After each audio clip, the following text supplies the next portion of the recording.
যে হেসেছিলাম, 5 আগস্টের পর অনেক ভুগেছি। পিয়া জানাতুল। দৈনিক সময় দিগন্ত পত্রিকার সাথে যুক্ত আমি ফারজানা ইসলাম মধু।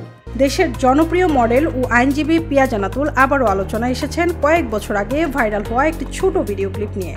ব্যারিস্টার সৈয়দ সাইদুল হক সুমনের চেম্বারে সহকারী আইনজীবী হিসেবে কাজ করার সময়ের সেই ভিডিওতে দেখা যায় কালো কোট পরে পাশে দাঁড়িয়ে আছেন তিনি। মুহূর্তেই মুচকি হাসা সেই ভিডিও ছড়িয়ে পড়ে সামাজিক যোগাযোগ মাধ্যমে। সেই এক ঝলক হাসি রাতারাতি ট্রেন্ডিং এর শীর্ষে তোলে পিয়াকে। ভিডিও ঘিরে তৈরি হয় অসংখ্য মিম, রিলস আর আলোচনার ঝড়। কিন্তু এর পেছনে রয়েছে ভোগান্তির গল্প। সম্প্রতি এক অনুষ্ঠানে সাংবাদিকদের প্রশ্নের জবাবে পিয়া বলেন, তখন কোন ভুলে হাসছিলাম আমি জানি না, কিন্তু ভাইরাল হওয়ার কারণে আমি যে পরিমাণ ভুগেছি, বিশেষ করে 5 আগস্টের পর, সেটা বলার বাহিরে। তিনি আরও জানান, ছবি জঙ্গনে অনেক আইনজীবী থাকলেও নিয়মিত প্র্যাকটিস করেন এমন তারকা বিরল।